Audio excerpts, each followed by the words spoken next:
deux personnes à tes côtés et dis-les sois la bienvenue ce matin. Dis-les sois la bienvenue ce matin dans la présence de Dieu.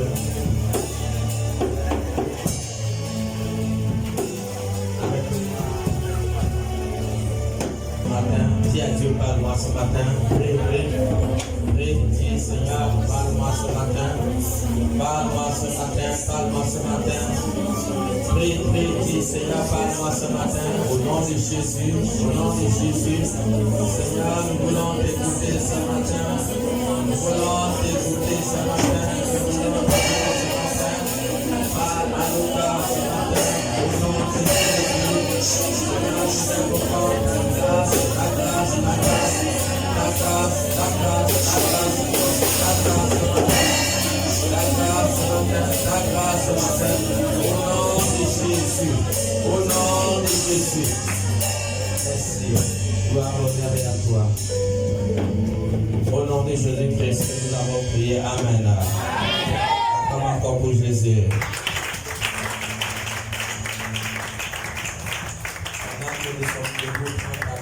Nous allons lire la parole de Dieu dans le livre de Luc, chapitre 5, à partir du verset 1 à 7. Luc 5, 1 à 7.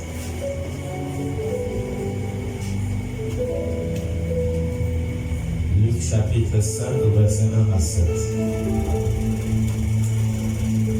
Pendant qu'on lit, est-ce que ceux qui sont derrière, vous pouvez avancer au public des premières places?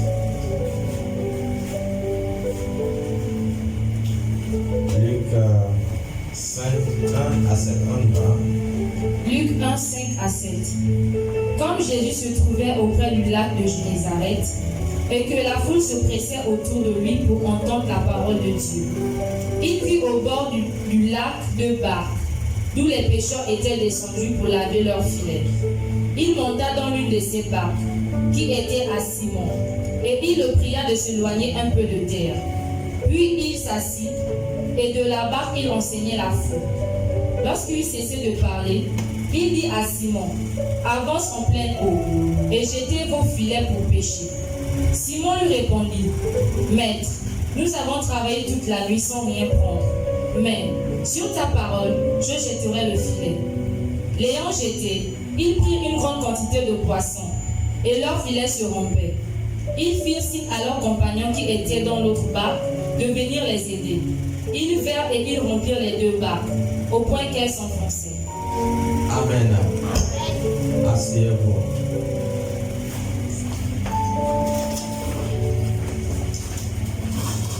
Nous parlons ce matin sur le thème de l'élévation. Je voudrais que quelqu'un soit attentif à la parole de Dieu ce matin. Nous parlons sur le thème de l'élévation.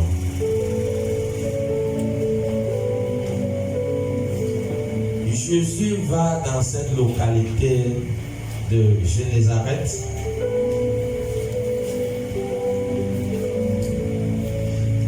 Il y avait une foule qui le suivait. La foule suivait Jésus. Et je crois que le désir de cette foule était d'écouter la parole de Dieu. Le désir de cette foule était d'écouter la parole de Dieu. Est-ce que quelqu'un comprend? Amen. Le statut d'un homme devait changer. Le statut de Pierre devait changer. Pierre va expérimenter une élévation dans sa pêche. Pierre va être béni.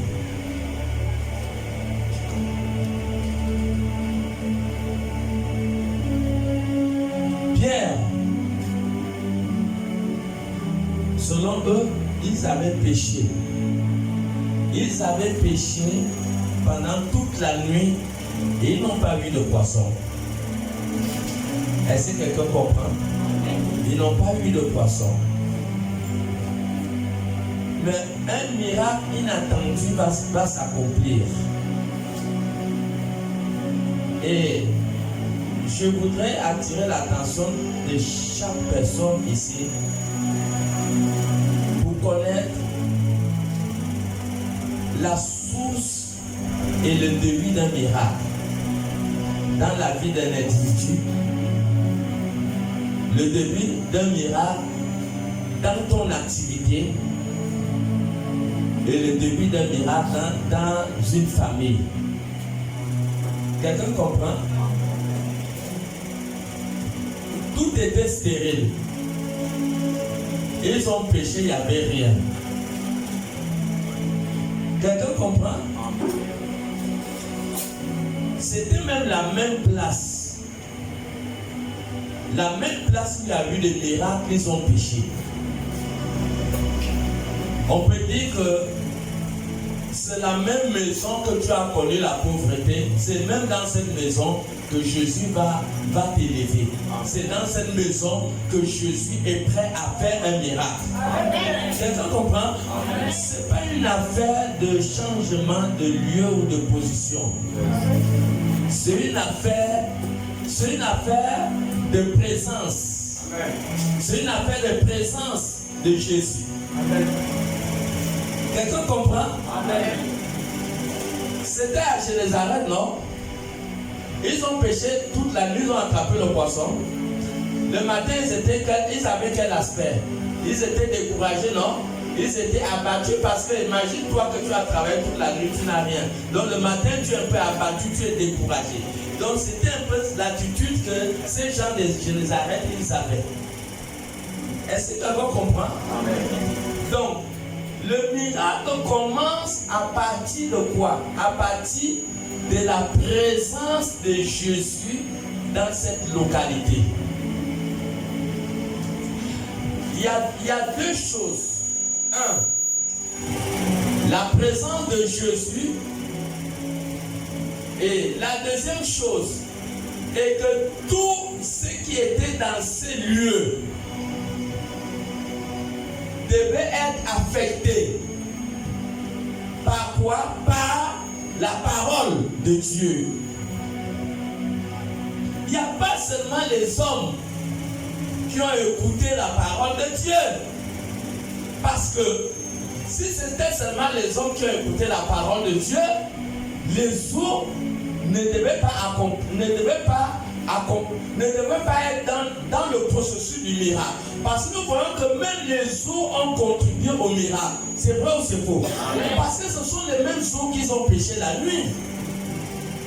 Donc, il ne peut pas avoir de miracle dans les eaux sans que les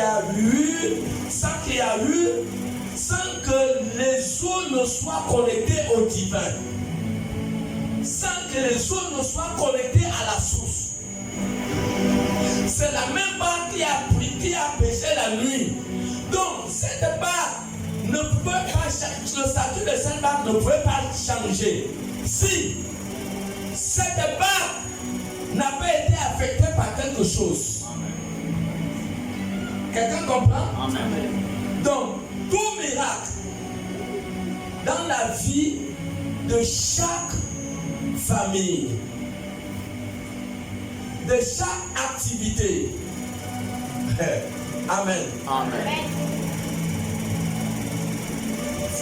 Je vous assure que tout ce que Dieu a créé a des oreilles. Amen. Quelqu'un comprend? Amen. Tout ce que Dieu a créé a des oreilles. Tout. Donc, tu as ta table de commerce. Parle à ta table de commerce. Vous comprenez? Parle à ta table de commerce. Parle-lui de Dieu. Aïe. Amen. Alléluia. Amen. La table de commerce doit écouter la parole de Dieu pour que son statut change. Amen. Amen. Amen, papa. Oui. Parce que la barre de Pierre a écouté la parole. La mer a écouté la parole. Le lieu où ils étaient a écouté la parole. les hommes qui étaient là ont écouté la parole. Tout écoute la parole. Nous allons vérifier ce que j'ai dit dans Jérémie 6, verset 19. Vous allez comprendre que tout écoute la parole. Tout a des oreilles. Même la terre a des oreilles. Le ciel a des oreilles. Tout ce que Dieu a créé a des oreilles. Oui, Jérémie 6, 19. Écoute. Écoute. Terre. Voici. Je fais venir sur ce peuple malheur. Je fais venir sur ce peuple malheur. Crie de ses pensées. Crie de ses pensées. Car ils n'ont point été attentifs à mes paroles. Reprends encore. Terre. Voici. Voici. Je fais venir sur ce peuple malheur. Non, terre. Le début. Écoute. Écoute. Terre. Voici. Voici. Arrête-toi là. Est-ce que quelqu'un comprend? Il dit écoute terre. Voici. Écoute terre. Voici. Donc ça veut dire que la terre a des oreilles. Donc, tout miracle commence. Pourquoi la Bible dit qu'il faut approcher la parole de Dieu sur les murs? L'Éternel est mon berger, je ne manquerai de rien. Ma maison et moi, nous servirons l'Éternel. Ce sont des petites placards qu'il faut accrocher dans la maison de Dieu. Parce que ta maison doit être ornée de la parole de Dieu. Quelqu'un comprend? Partout où la parole de Dieu est proclamée, bien-aimé, l'atmosphère de ce lieu doit automatiquement changer. Amen. Tout doit changer. Donc, écoute bien. Donc, si Dieu dit terre, écoute. Donc, ça veut dire que la terre a des oreilles. Donc, ce jour, tout a écouté la parole de Dieu. Le sable, la mer, la barque. Et à partir de là, le miracle a commencé. Jésus a dit à Pierre, avance la barque. Avant que Jésus dise à Pierre, avance la barque, Jésus avait déjà prêché la parole. La parole était déjà prêchée. Donc, il ne peut pas avoir de miracle sans qu'il y ait d'abord la parole. Donc, la parole de Dieu est la source de toute élévation. La parole de Dieu est la source de toute élévation. Tu veux être élevé.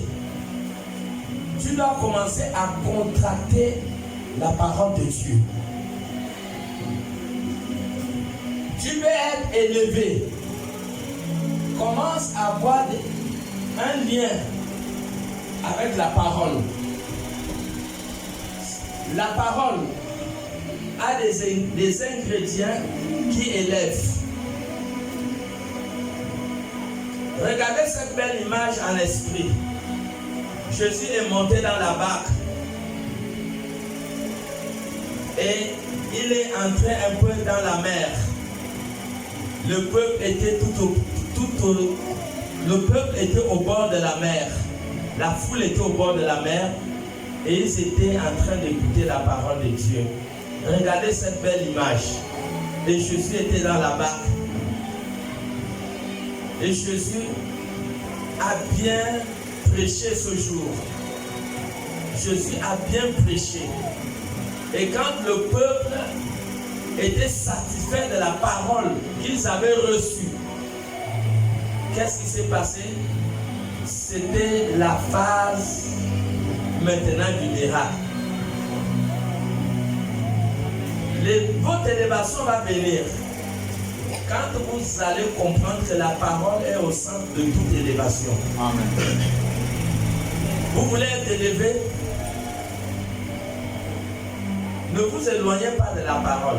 Une fois que vous entrez en contact avec la parole, on monte, on descend, vous allez connaître l'élévation. Personne ne peut contracter la parole et ne pas changer de statut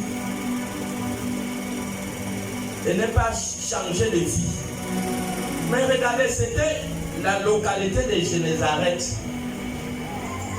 Ils ont fait la pêche, ils n'ont pas attrapé le poisson. Mais quand tout a reçu la parole de Dieu, le miracle est venu.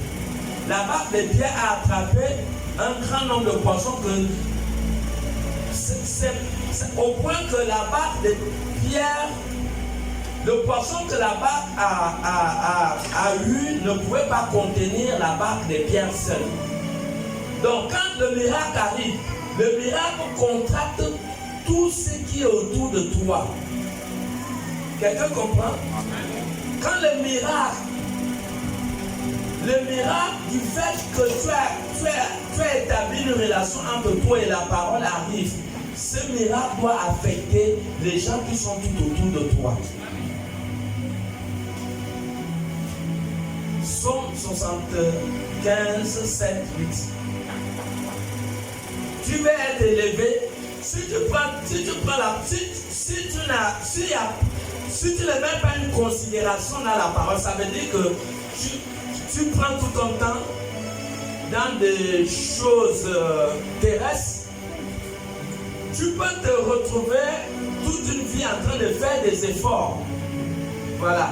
Mais tu n'as pas seulement besoin d'efforts, tu as besoin du surnaturel. Tu as besoin du miracle. Tu as besoin d'être élevé. Tu as besoin que ton statut change. Et pour que tu arrives à ce niveau, tu dois être en contact permanent. En contact permanent avec la parole. Vous pensez que si le peuple n'aurait pas reçu la parole à Génézareth, est-ce qu'il devait avoir le miracle? Jésus va dire à Pierre de lancer la barque parce que le corps de Jésus était satisfait que tout a reçu la parole. Non seulement que les hommes ont reçu la parole, la barque de Pierre a contracté la présence de Jésus. Et ce qui fait qu'automatiquement, les choses ne pouvaient plus rester les mêmes.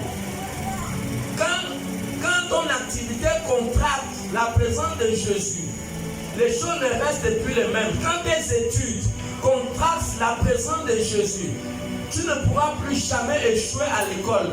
Donc tout ce qui contracte la présence de Jésus ne peut pas échouer. Si ton travail contracte la présence de Jésus, tu verras que Dieu va te donner les idées pour avoir des entreprises. Amen.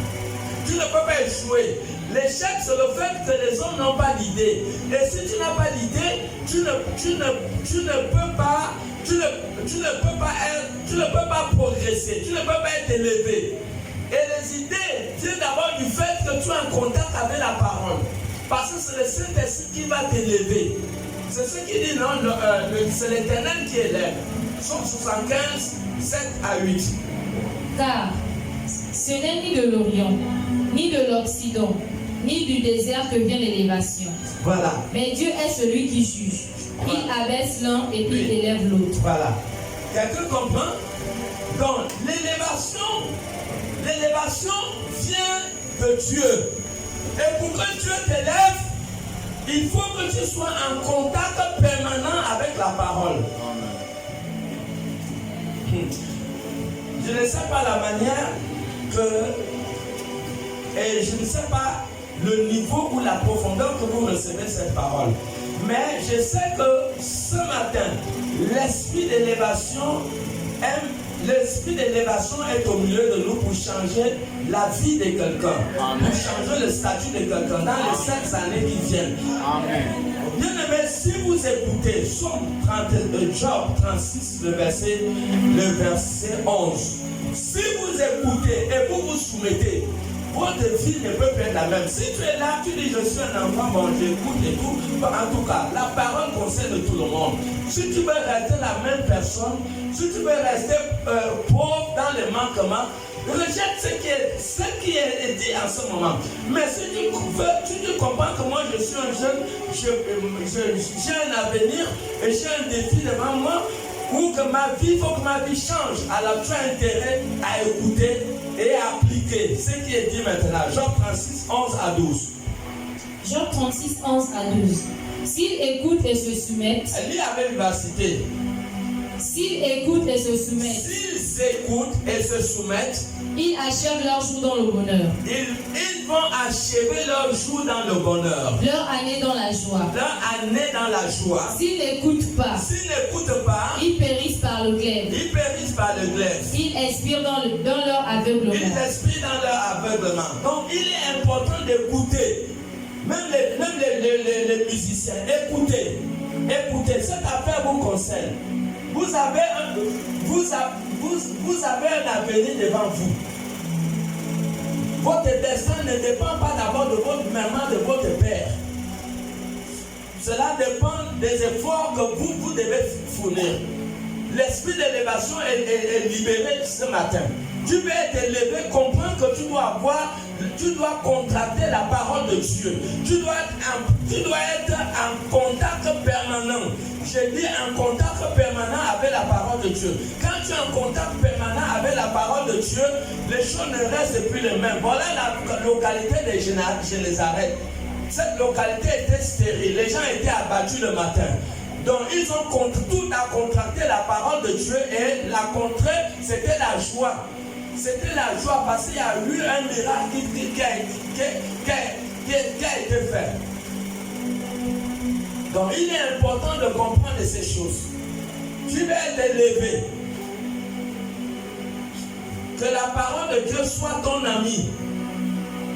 Que la parole de Dieu soit ton collaborateur. Ton élévation viendra de là.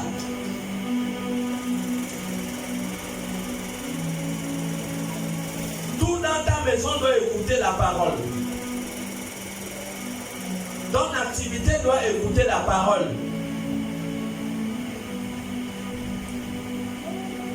Tes études doivent écouter la parole.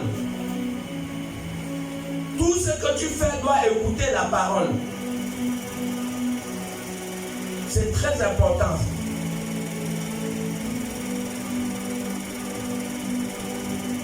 La parole affecte non seulement les hommes, mais ça transforme l'environnement.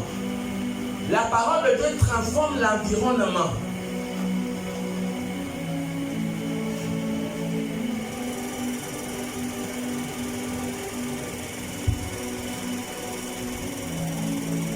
Proverbe 14, 34. Le point numéro 2, nous devons comprendre que, oui, Proverbe 14, 34, oui.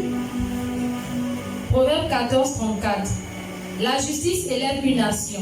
La justice élève une nation. Mais le péché est la honte des peuples. Voilà, arrête-toi là. Nous devons comprendre que l'esprit, d'élévation. Est-ce que tu es là? Si tu es là, dis un amen bien. Amen. L'esprit qui élève, l'esprit caché derrière l'élévation, c'est la justice. L'esprit caché derrière l'élévation, c'est la justice. C'est le point numéro 2. Donc, la parole de Dieu incarne l'esprit de justice. Donc, dans la parole de Dieu, il y a l'esprit de la justice. Et c'est cet esprit de justice qui élève. La justice élève. À chaque moment que tu poseras des actions justes, tu vas être élevé. À chaque moment que tu poses des actes justes, des actions vraies, tu vas être élevé. La justice élève une nation. La justice élève une famille. La justice élève un individu. Tu vas être élevé. Tes actions doivent être justes. Ne sois pas malhonnête. Ne pose pas des actions de tromperie ou de vol.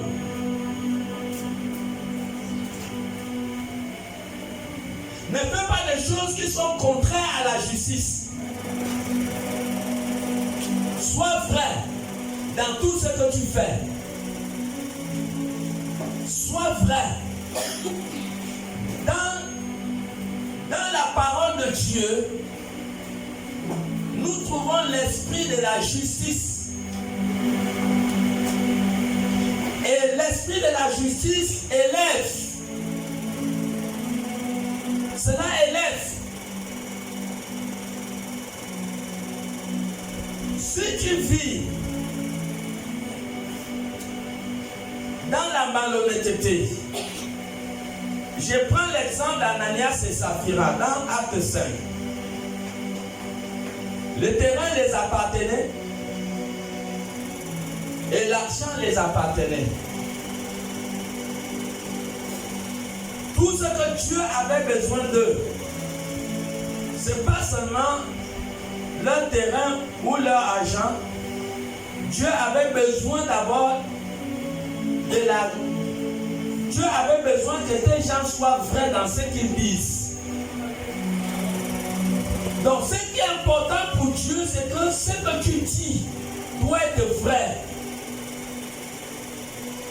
Ce que tu dis doit être vrai. Quand tu proclames la vérité, quand tu vis la vérité, ta vie ne peut plus rester stérile.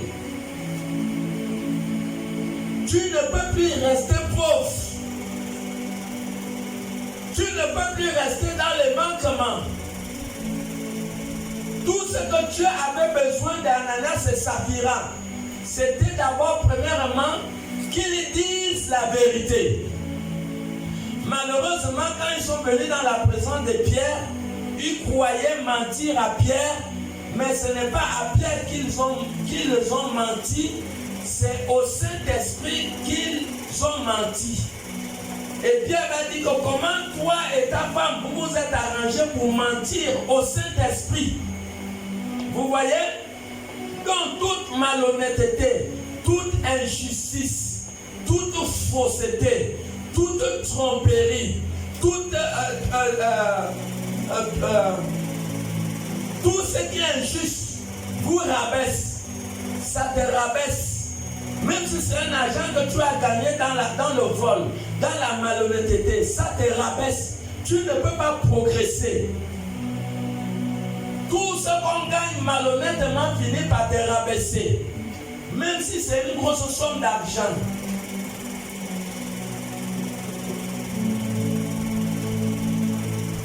Tout ce qu'on obtient dans la fausseté te rabaisse. Et voilà pourquoi ta vie doit être vraie. Tu dois être pur. Pour être élevé. Tu dois être juste. Tu dois contracter la parole de Dieu chaque jour. Chaque jour, tu dois être en contact avec la parole de Dieu. Chaque jour. Chaque jour, tu dois être en contact avec la parole de Dieu. Quand tu es en contact avec la parole de Dieu ne peut pas te laisser pauvre. La parole de Dieu ne peut pas te laisser dans les manquements. La parole de Dieu ne peut pas te laisser dans la maladie. La parole de Dieu ne peut pas te laisser sans une direction divine. La parole de Dieu va te guider, ça va te conduire lorsqu'il y aura des dangers. La parole de Dieu va t'éviter des dangers parce que tu es en contact permanent avec elle. La parole de Dieu ne pourra pas empêcher qu'on te licencie. Lorsque une société commence à licencier les gens, étant donné que tu es en contact permanent avec la parole de Dieu fera que tu puisses avoir un comportement différent aux autres. La parole de Dieu fera en sorte que tu sois la personne la plus privilégiée dans la société. C'est la parole de Dieu qui fait ça. Et dans cette parole de Dieu, il y a l'esprit de justice. Donc, si toi tu penses que tu vas être élevé, si tu penses que tu veux réussir à l'école, il y a des personnes qui sont intelligentes, qui veulent aller à l'école, mais les parents n'ont pas l'argent pour les scolariser. Je vous assure que si vous êtes vrai et que vous êtes en contact avec la parole de Dieu, Dieu est un Dieu de miracles. Dieu est un Dieu qui existe. Dieu peut toucher n'importe qui dans la famille. J'ai vu là en Zion, au collège en Zion, où un enfant était premier de la classe. mais les parents n'avaient pas l'argent pour les payer l'école, mais ce sont le professeur qui a scolarisé l'enfant. Et c'est ce que Dieu peut faire. Lorsque tu es en contact permanent avec la parole de Dieu, la parole de Dieu va te placer à la première place. Voilà pourquoi il est très important de comprendre. Regarde, Jérusalem, il n'y avait rien. Une fois la localité a contracté la parole de Dieu, la joie est revenue. Le matin, il n'y avait rien, ils ont péché la nuit. Mais une fois la parole de Dieu a été libérée. Donc la parole de Dieu était l'élément central du miracle qu'il y a eu à Jérusalem. Donc comprends que si tu veux le miracle, si tu veux le surnaturel, tu veux être élevé. Si tu n'es pas en contact avec la parole de Dieu, parce que la parole de Dieu a l'esprit de justice. Et c'est cet esprit de justice qui va faire en sorte que tu ne puisses pas voler dans ton entreprise. Cela fera en sorte que tu ne puisses pas voler ton patron. Cela fera en sorte que tu ne puisses pas gagner l'argent malhonnêtement. Cela fera en sorte que tu puisses être privilégié. L'esprit de justice élève toujours.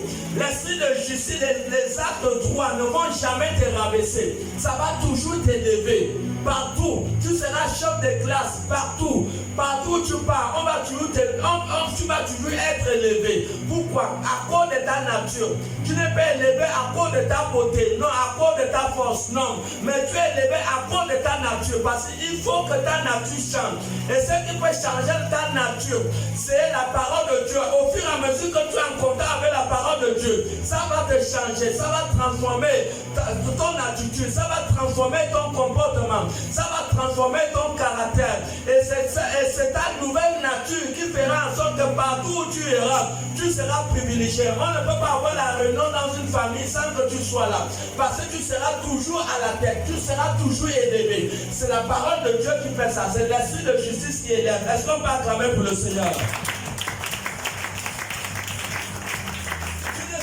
Jamais dans le manquement d'argent.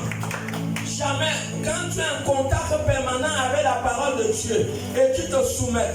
Job 36, le verset 11 a dit, reprends-nous la lecture. S'ils écoutent et se soumettent. Quand tu écoutes et tu te soumets à la parole de Dieu, ta vie ne peut jamais être médiocre. Ta vie ne peut jamais être dans le manquement. Écoutez, la parole de Dieu n'est pas pour les grands seulement. La parole de Dieu est pour les jeunes. Si un enfant applique la parole de Dieu, vous verrez le même résultat qu'une grande personne. Amen. Amen. Job 36, 11.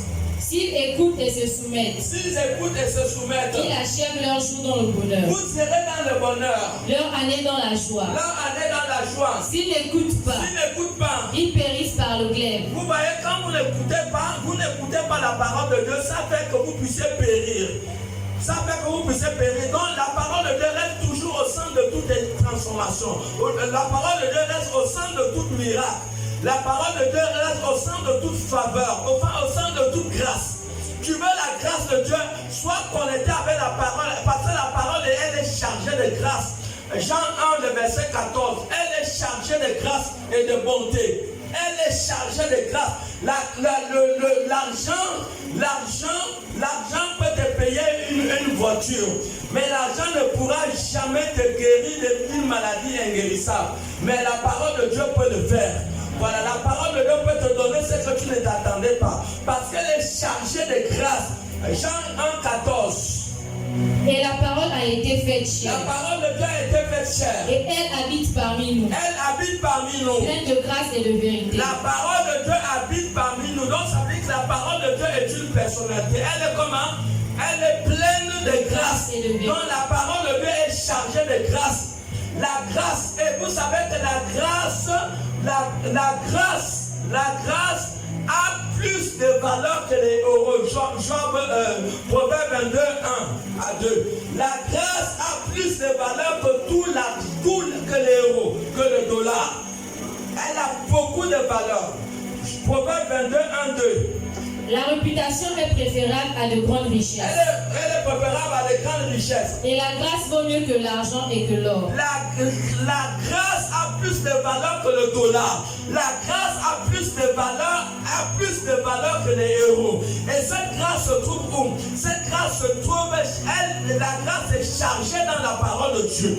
Donc si vous êtes en contact permanent avec la parole de Dieu, la grâce de Dieu, la grâce de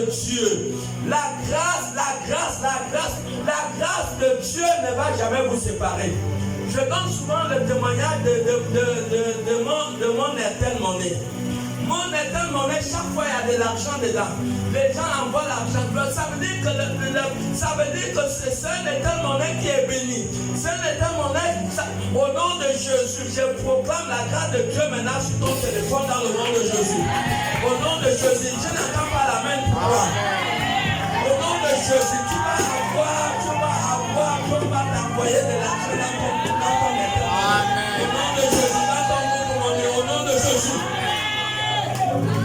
La grâce, bien-aimé, la parole, c'est comme tu as le pain chargé avec le saucisson, le pain chargé avec le jambon, le pain chargé avec les œufs, avec de la confiture et tout ça. Quand tu manges ça, donc la parole de Dieu est chargée. Elle est chargée. Et c'est la portion de quelqu'un dans ce nom de Jésus. Je déclare l'élévation de ta vie. Tu ne seras plus jamais la même au nom de Jésus. Un secret est révélé ce matin au nom de Jésus. Tu ne seras plus la même personne. Je le déclare dans le nom de Jésus. La parole, elle est chargée. Tout ce que vous avez besoin, c'est d'être en contact permanent avec elle. Quelqu'un comprend? C'est d'être en contact.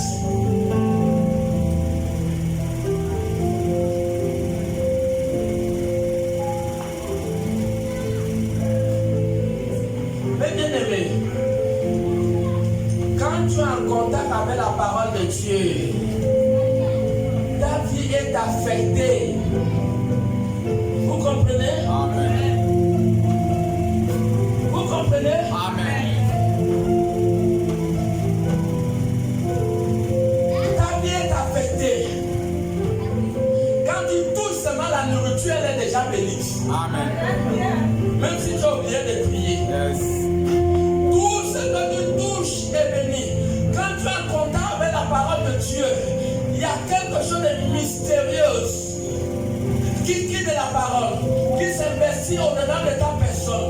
Et ce qui fait que tu deviens une personne bénite. Amen. Parce que quand tu es en contact permanent avec la parole, il y a quelque chose qui se transfère. La bénédiction, ça veut dire que tu commences à être une femme bénie. Tu commences à être un homme béni. Amen. Tout ce que tu touches, va commencer à prospérer. Amen. Je vous assure. Yes. Tu ne peux pas être en contact avec la parole de Dieu. Tu as une table de commerce. Quand tu touches cela comme ça, tu verras que les clients vont beaucoup venir sur ta table.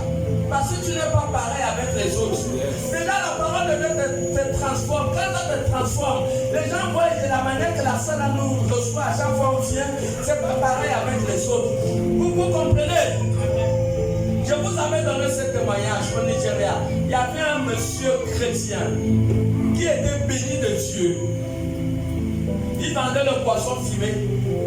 Il payait des sacs et des sacs et des sacs de poisson fumé. C'est comme ça que avant midi, il a déjà vendu tous ses sacs. Quelqu'un comprend? Amen. Mais il n'était pas la seule personne qui était là. Pourquoi? Qu'est-ce qui s'est passé? Il y avait quelque chose de spirituel qui s'est passé. Yes. Regardez ce qui s'est passé. C'est que les clients avaient constaté que quand ils payaient le poisson fumé chez le frère là, parce que lui, ce sont les revendeurs qui venaient payer chez lui. Donc, les clients avaient remarqué que quand ils payaient chez le frère là, quand ils partaient vendre, voilà, donc les clients payaient plus vite. Ils vendaient plus. Ils vendaient rapidement. À chaque moment qu'ils payaient le poisson chez le frère là, il vendait plus rapidement. Mais quand il payait chez les autres, ça ne passait pas. Qu'est-ce qui s'est passé? Parce que ce frère était un frère béni de Dieu. Amen. Vous comprenez? Il était béni. Non seulement qu'il donnait aussi sa dîme, mais c'était quelqu'un qui était béni. Donc quand tu as un contact permanent avec la parole de Dieu, la bénédiction te contracte. La bénédiction te contracte. Ça veut dire que partout où tu es, si tu es dans une maison, les gens ne travaillent pas. Les gens vont commencer à travailler. Pourquoi? Parce que la bénédiction est avec toi. Quelqu'un comprend? Genèse 30, le verset 27.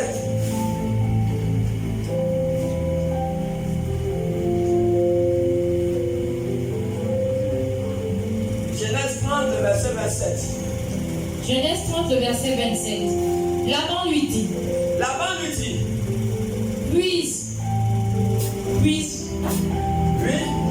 Puisse-je trouver grâce à tes yeux? Laban lui dit que j'ai trouvé grâce à tes yeux. Je vois bien que l'Éternel m'a béni à cause de toi. Laban dit que Dieu l'a béni à cause de Jacob. Quelqu'un comprend? Amen. Il a été béni à cause de qui? À cause de Jacob. Mes frères, si vous êtes bénis, vous arrivez dans une société qui ne marche pas. Cette société doit obligatoirement marcher. Amen. Quand vous êtes quelque part, les choses doivent marcher parce que vous êtes porteur de bénédiction. Amen. Quelqu'un comprend? Avance, papa. Quand tu es porteur de bénédiction, tout est ordonné à fonctionner et à marcher. Yes. Voilà pourquoi l'élévation vient du fait que tu es en contact permanent avec la parole.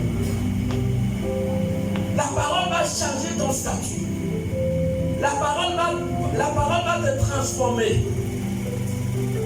La parole fera de toi une femme bénite, un homme béni, où tout doit marcher. Quand tu es en contact avec la parole de Dieu, fais simplement quelque chose. Fais quelque chose. Ne reste pas les bras croisés. Ne reste pas les bras croisés parce que tu es déjà béni. Fais quelque chose seulement et les choses vont commencer à fonctionner.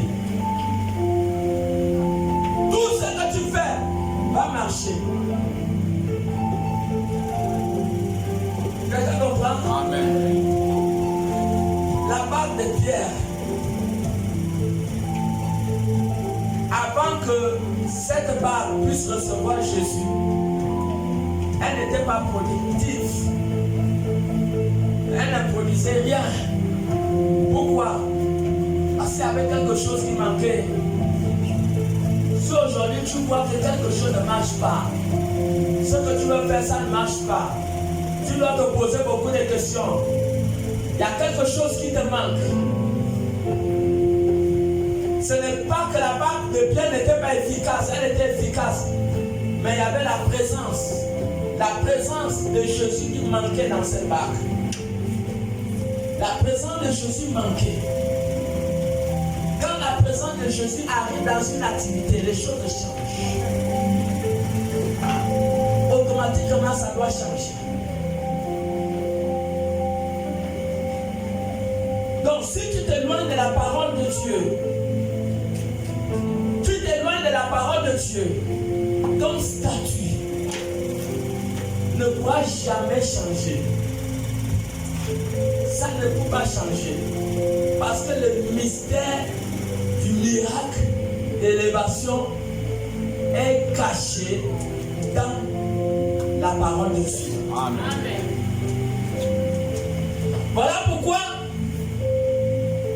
il y a des gens qui ont découvert cette vérité. Je prends l'exemple de Joseph. Joseph a compris l'importance de valoriser la parole de Dieu. Joseph vivait dans la crainte de Dieu. Et Joseph était en contact permanent avec Dieu. Si vous êtes en contact permanent avec les Écritures, Amen. Amen. Vous êtes en contact permanent avec les Écritures, vous serez en contact permanent avec Dieu. Vous serez toujours en contact avec le Dieu invisible. Et c'était le secret de Joseph. Voilà pourquoi tout malheur qui lui est arrivé, Dieu a fait comment? Dieu a changé ce malheur en bonheur. Yes. Mais tu ne peux pas marcher avec quelqu'un et que Dieu permette que le malheur t'arrive. C'est vrai ou c'est faux? Amen. Amen, amen. Dieu a changé le malheur, les attaques de Joseph en bonheur. Pourquoi? Parce que Joseph valorisait Dieu. Il savait que Dieu marchait avec lui. Et Joseph pouvait jouer avec toutes choses, mais il ne jouait pas avec son Dieu.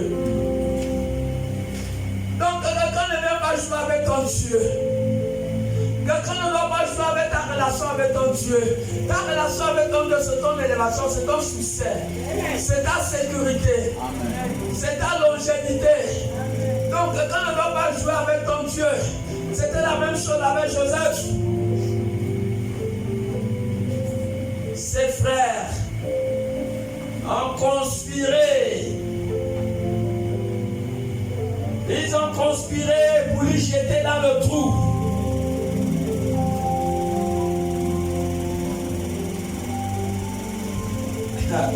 Bien-aimé, quand Dieu est avec toi, quand on te jette dans le trou, tu descends dans le trou là avec Dieu. Mais peu importe la profondeur du trou, si Dieu est avec toi, tu ne pourras pas rester dans ce trou. Parce que Dieu va transformer ce trou en bonheur. Il transforme tes malheurs en bonheur. Parce que Dieu est où Dieu est avec toi. Amen. Amen, amen. Ce jour, le grand Nebuchadnezzar, il regarde dans la fournaise. Il dit, attends, je rêve ou je fais comment il essuie encore bien les yeux comme ça. Il dit, ah, ça c'est quoi que je vois? Nous avons bien jeté 3 personnes dans la fournaise. Mais maintenant je vois une 4e personne. Et cette 4e personne a le visage de Dieu. Amen, amen. Il dit dans le visage de Dieu. Et puis, ils sont dans le feu. Ils ne se consument pas. Même leur caleçon n'a pas pris le feu. Alléluia. Quand tu seras avec Dieu, rien ne peut te consumer. Rien ne peut te détruire. Parce que Elohim des armées sera avec toi.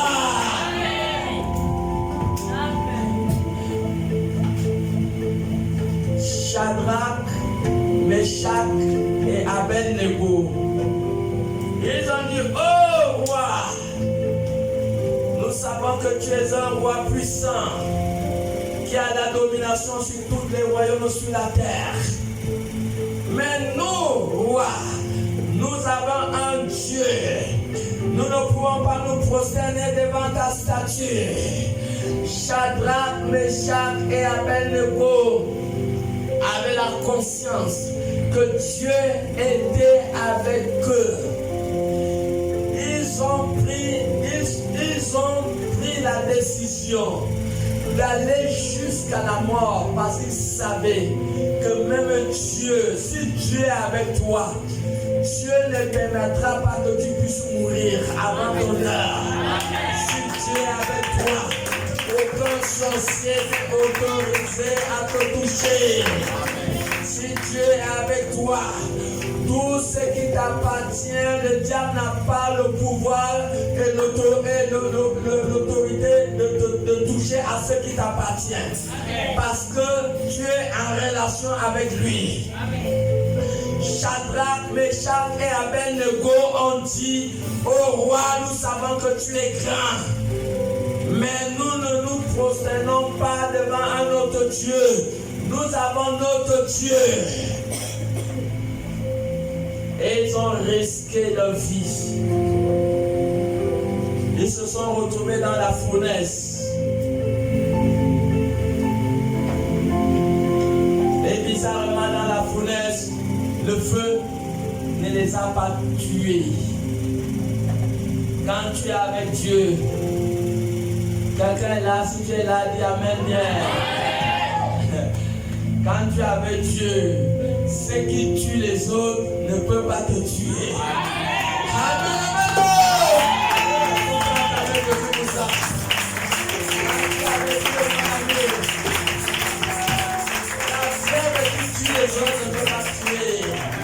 La fête qui tue les autres ne peut pas toucher à ton enfant. Amen. Quand tu es avec Dieu, les accidents qui tuent les autres ne peuvent pas te tuer. Au nom de Jésus. Et j'ai dit qu'il n'y aura aucun accident dans ce lieu dans le nom de Jésus. C'est ça. Les gens qui les avaient attrapés pour les jeter dans la fournaise, ils sont morts là à cause de l'intensité du feu. Mais eux, ils sont sortis indemnes. À cause de quoi? À cause de quoi? Attends, quand il parle au roi, si c'était des personnes qui n'avaient que leur relation n'était pas profonde avec Dieu, vous pensez qu'ils vont s'opposer à un grand roi de Shadrach, un grand roi de Nebuchadnezzar? Le type là, il avait un pouvoir terrible à l'époque. Ils vont s'opposer à lui. Mais ils se sont opposés à lui parce qu'ils connaissaient Dieu qui vivait avec eux en permanence tous les jours. Marche avec la conscience d'un Dieu qui vit en permanence avec toi. Et sois prêt à faire face à tout défi. Parce que Dieu a dit que l'Éternel, votre Dieu, lui-même, il combattra pour vous. C'est ça, non? Deutéronome 3, 22. L'Éternel Dieu, lui-même, il va combattre pour vous.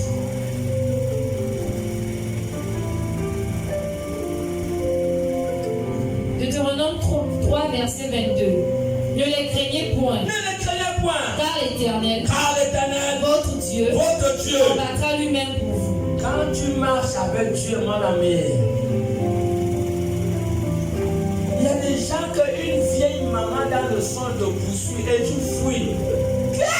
Une maman qui a 80 ans, elle vient là, avec un petit couteau comme ça, elle te poursuit. Et tu fuis dans le songe. Non, dis à celui qui est à côté de toi, tu vas revoir ta marche avec Dieu là.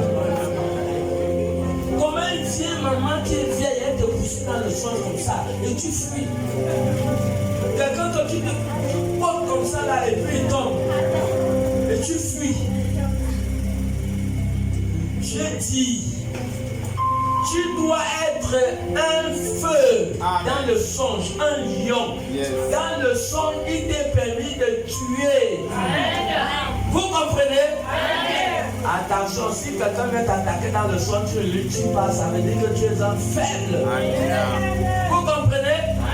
Dans le songe, il t'est permis. Quand tu vois quelqu'un vient t'attaquer, tu dois finir avec lui.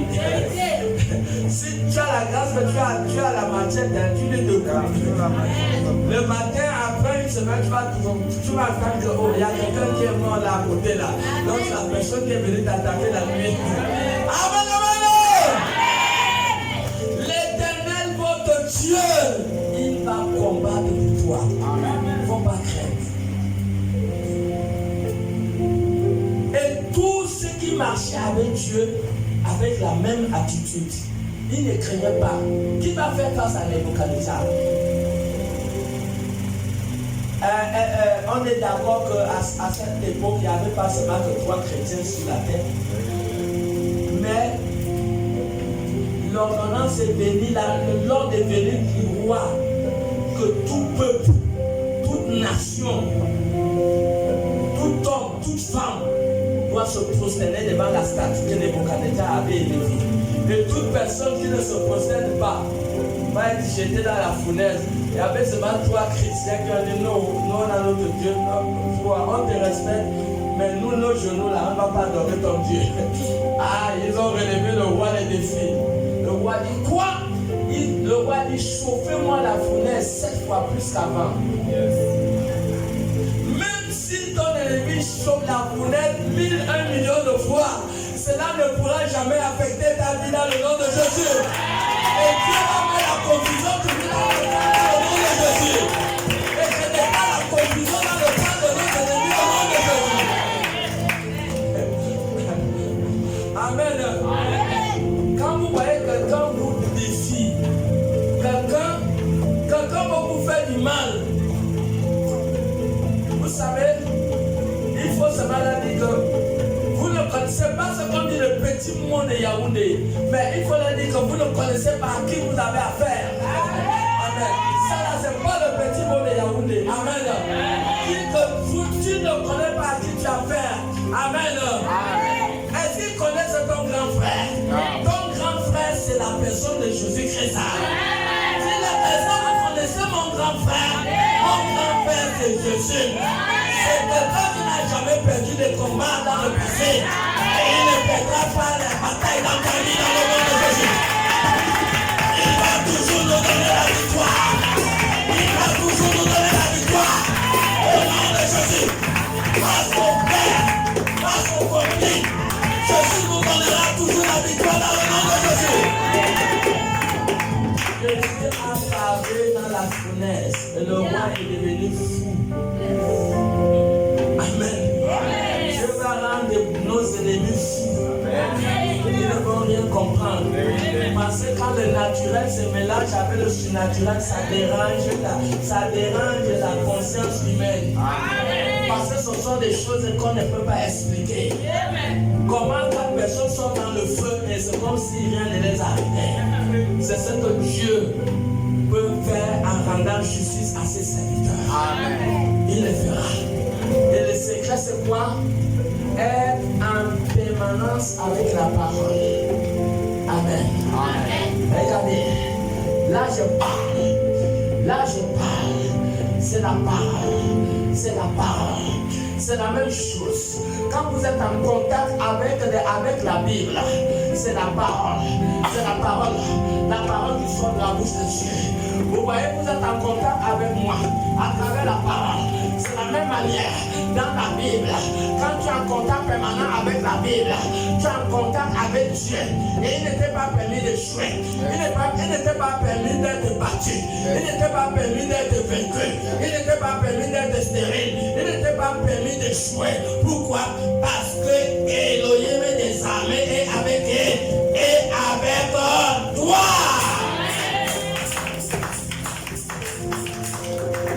Et c'est ça. Il est très important de comprendre ces choses. Donc la bénédiction en toi affecte tout ce que tu fais et tout ce qui est autour de toi. Vous comprenez? Amen. Quand tu es en contact avec la parole, tu deviens béni. Ça te bénit, ça chante. Quand tu touches la nourriture est bénie. Voilà pourquoi Jésus a dit que nous imposerons les mains aux malades. Il n'a pas dit vous priez. Nous on prie même là, c'est pas incrédulité. Jésus a dit vous toucherez. Donc quand tu es chargé de bénédiction, quand quelqu'un ça vient procéder par un démon, tu as besoin seulement de lui toucher. Vous comprenez? Tu lui touches seulement, quand tu touches seulement, c'est fini. Vous n'avez pas vu la femme a la paix de sang, elle a fait comment? Elle a dit que si je fais comment? Si je touche seulement à quoi? À sa robe. Quand vous avez avez besoin d'une bénédiction, vous avez besoin seulement de toucher celui qui est chargé des bénédictions. Si c'est un homme de Dieu, vous avez une femme de Dieu, vous avez besoin seulement de... Une fois que vous entrez en contact avec elle, c'est transféré automatiquement. Si vous venez avec l'attitude de recevoir, tout de suite il y a un transfert. Nous avons vu des personnes après avoir s'asseoir sur la chaise d'un grand homme de Dieu. Et dans la semaine qui a suivi, la personne a eu à avoir une entreprise. Il s'est assis seulement où il y avait un homme de Dieu. Vous voyez? Donc, les eaux d'Élysée. La Bible nous voit 2 rois 17, je ne sais pas si c'est le verset combien. La Bible dit qu'Élysée était mort. On l'avait déjà enterré. Mais ces eaux, alléluia, la présence de Dieu est jusqu'à dans les eaux. Vérifiez si c'est un roi 17, 20 ou 22 comme ça, je ne sais pas si c'est ça. C'est ça? Je crois que ça donne 2 rois. C'est pas ça on passe. Donc, la présence de Dieu affecte.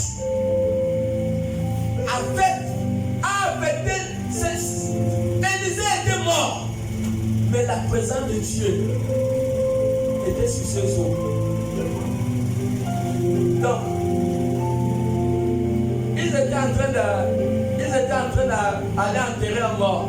Et je crois qu'il y a des troupes moabites qui sont arrivés. Et ils ont dû jeter l'homme mort dans la tombe où il y avait Élisée. Et les eaux, et le mort est parti toucher les eaux d'Élisée. Et la Bible dit que l'homme mort est revenu à la vie. Hein? Quelqu'un comme c'est là, tu as trouvé? Le mort est revenu à la vie.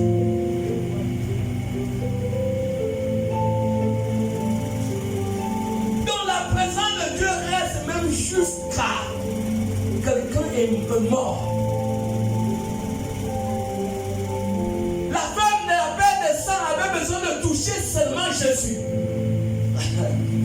Vous voyez, tout le monde écoute la parole, même les bébés là. Vous voyez? Aïe, aïe, aïe, aïe. Alléluia. Amen. La présence de Dieu. La femme a dit, si je touche seulement le pente de sa robe, je vais être guéri.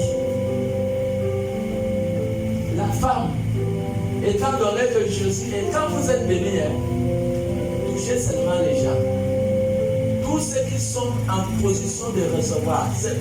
C'est pas tout ce que, si tu ne viens pas pour recevoir, tu ne veux pas recevoir. Amen. Mais si tu viens pour recevoir, quand tu touches l'homme de Dieu, tu touches même en proclamant une parole. Parce que la femme avait dit si je touche. Elle n'est pas venue seulement pour toucher. Il y avait là-bas une parole qui avait été dit si je touche, alors je vais être guéri. Elle a touché.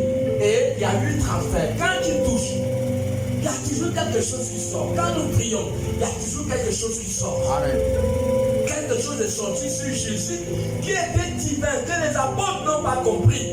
Ils ont pensé que c'est un toucher comme tous les autres touchés. Non, tous les touchés ne sont pas pareils. Amen. Alléluia. Amen. Il y a des touchés qu'on appelle des touchés de transfert. Quand tu viens là, pour dire que Seigneur, si l'homme de Dieu là me touche, je déclare que c'est fini, mon problème est résolu. Alors quand il vient et te touche, c'est fini. Tu es venu avec l'intention de recevoir. Tu ne peux pas rester là. Même tout à l'heure, je vais prier pour les gens. Si tu viens avec l'intention de recevoir, pour ce que tout ce que tu as besoin d'un toucher de transfert qui va mettre fin à une servitude, ou à une douleur, à une souffrance, à une maladie. C'est tout ce que tu as besoin. Vous voyez, quand tu es béni, même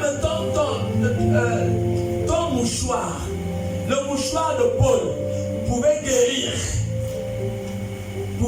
les maladies. Vous voyez? Acte 19, bien Paul, regarde 13, 14. Le mouchoir de Paul pouvait guérir les maladies.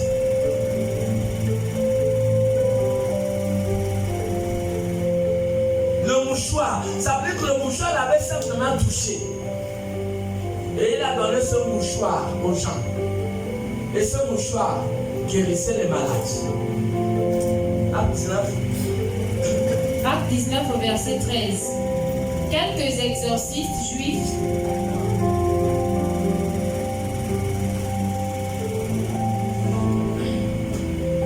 12.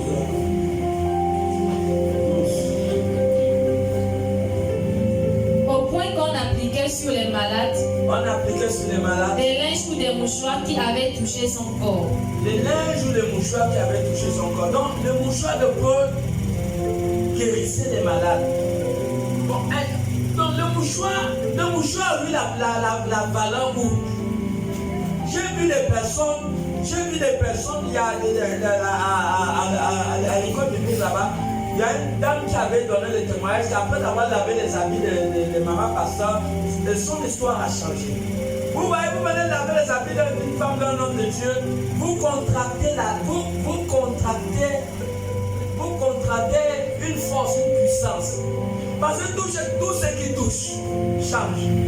Où il est ne peut pas rester pauvre. Si vous êtes en contact avec la parole de Dieu, vous allez voir que votre maison va être bénie. Les gens qui ne travaillent pas vont travailler. Vous dégagez une force. Jacob, chez Laban, Jacob n'a rien fait, il était seulement là. Mais toutes les choses de Laban ont été bénies. Pourquoi? Tu es là ou bien tu dors? Amen. Toutes les choses de Laban ont été bénies à cause de la présence de la bénédiction dans la vie de Jacob. Pourquoi? Parce que Jacob était en permanence avec Dieu. Et c'est ça que nous parlons ce matin.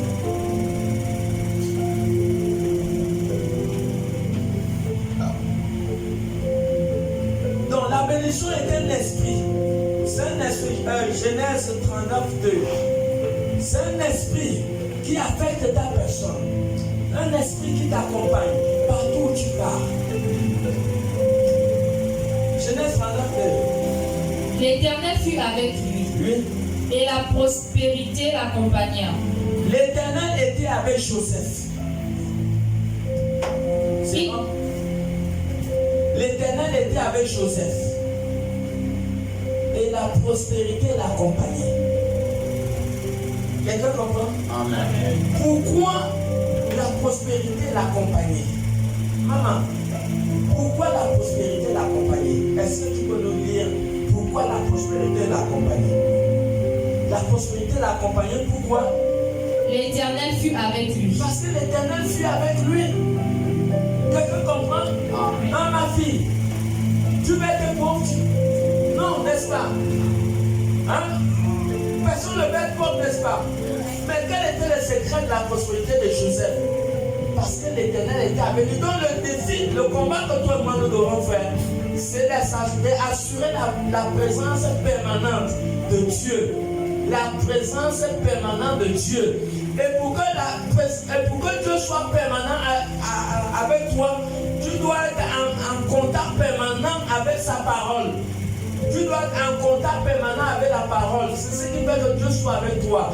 Et quand tu es en contact permanent avec la parole, il y a quelque chose de mystérieux qui se passe. La nature de la parole se transfère en toi. Et ce qui fait que tu es béni. Quand tu manges, ce que tu touches est béni. Ce que tu travailles est béni. Tu touches un enfant, l'enfant est béni. Tu es dans un travail. Si dans ta société où tu es ne fonctionne pas, les choses vont commencer à marcher. Il ne peut pas avoir de blocage dans une maison où vraiment quelqu'un qui marche avec Dieu. Non. L'atmosphère que cette personne dégage fera en sorte qu'il puisse toujours avoir le succès et la réussite dans cette maison.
verset 8.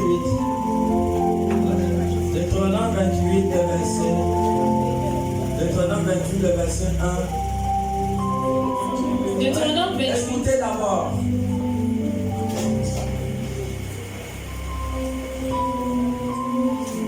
La source d'élévation, nous avons dit être en contact permanent avec Dieu. Le point A. Et le point B.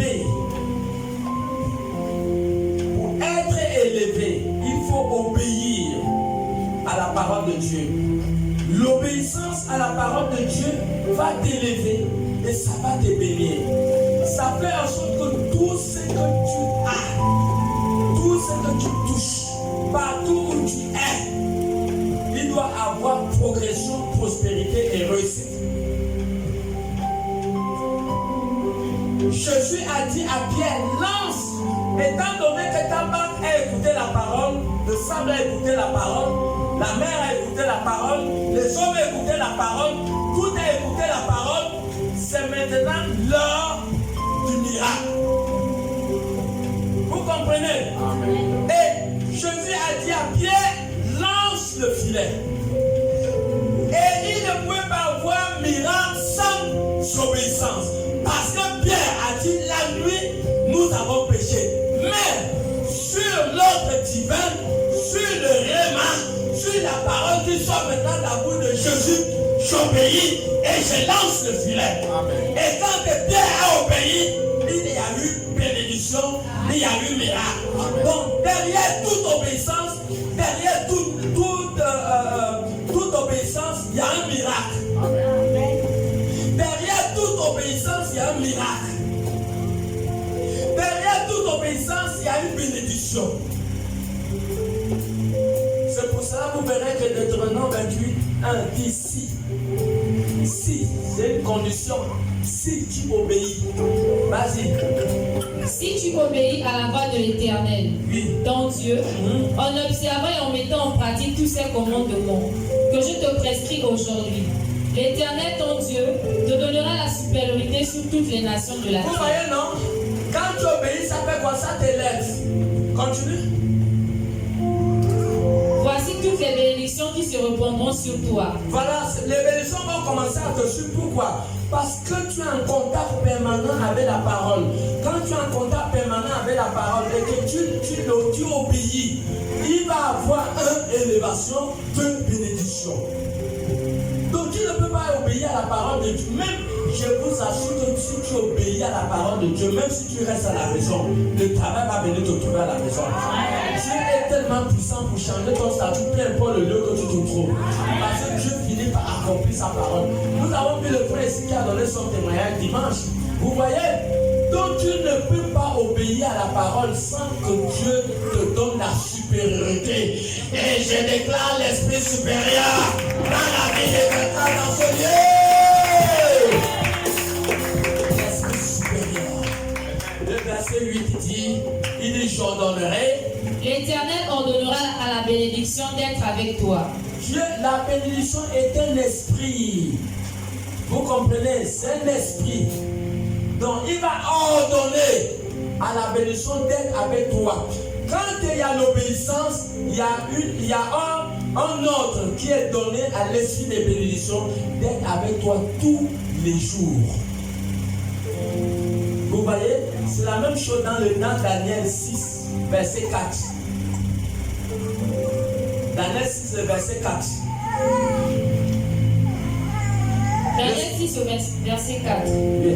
Alors les chefs et les satrapes cherchèrent une occasion d'accuser Daniel en ce qui concernait les affaires du royaume. Mais ils ne purent trouver aucune occasion, ni aucune chose à reprendre. Il n'y avait rien. Parce qu'il était fidèle et qu'on n'apercevait chez lui ni faute, ni rien de mauvais. On va essayer de se répéter. Nous avons dit que l'esprit de justice est incarné dans la parole.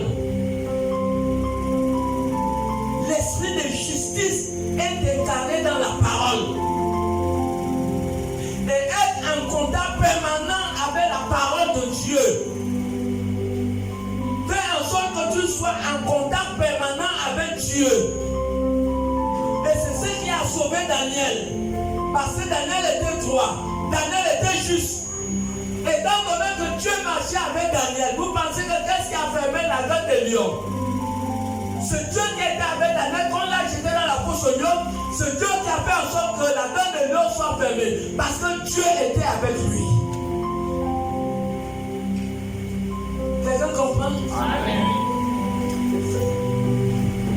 Voilà pourquoi le verset 28, Daniel a prospéré. Oui.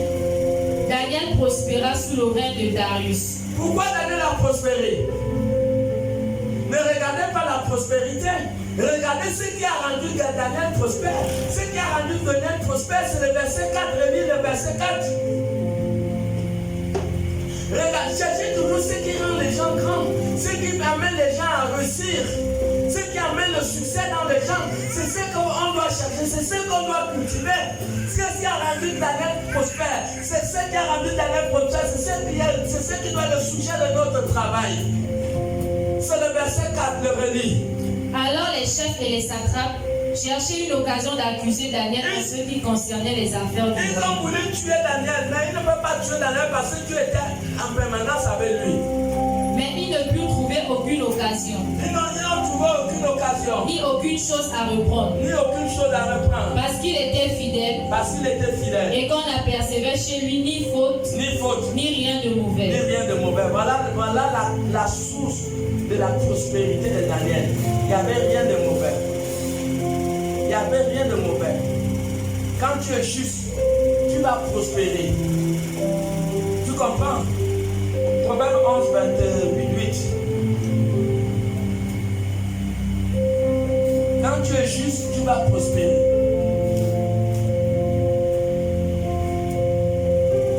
Proverbe 11, 28. Celui qui se confie dans ses richesses tombera. Mais les justes verdiront comme le feuillage. Quand tu es juste, tu vas verdir comme le feuillage. Vous voyez les arbres qui sont plantés dans les marais, non? Vous voyez leurs feuilles?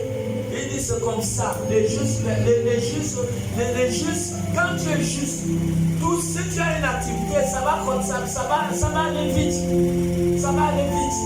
Vous comprenez? Est-ce qu'il y a quelqu'un qui est là? Amen. Si tu es juste, tout ce que tu fais, va connaître rapidement la croissance.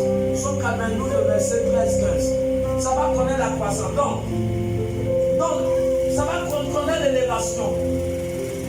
Donc, tu as une activité, tu es fonctionnaire quelque part, tu travailles quelque part. Tu veux réussir dans tes activités, dans ce que tu fais. Il faut être droit, il faut être juste, oui. Psaume 92, verset 13. Les justes croissent comme le palmier. Les justes croissent comme le palmier. Ils s'élèvent comme le cèdre de Liban. Ils s'élèvent comme le cèdre de Liban. Plantés dans la maison de l'Éternel. Plantés dans la maison de l'Éternel. Ils prospèrent dans les parvis de notre Dieu. Ils prospèrent, les justes prospèrent. Donc si tu n'es pas, je ne pense pas, si tu es malhonnête, tu voles le patron, attends, toi tu voles le patron et tu penses que toi tu vas avoir une activité. Non.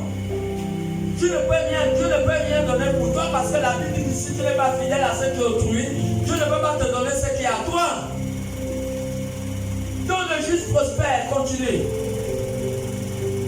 Ils portent encore des fruits dans la vieillesse. Dans la vieillesse, ils sont forts. Ils sont pleins de sève et de verdoyant. Ils ont la force, même ils ont 80 ans, ils ont la force de se lever encore dans le combat. Isaïe 3:10.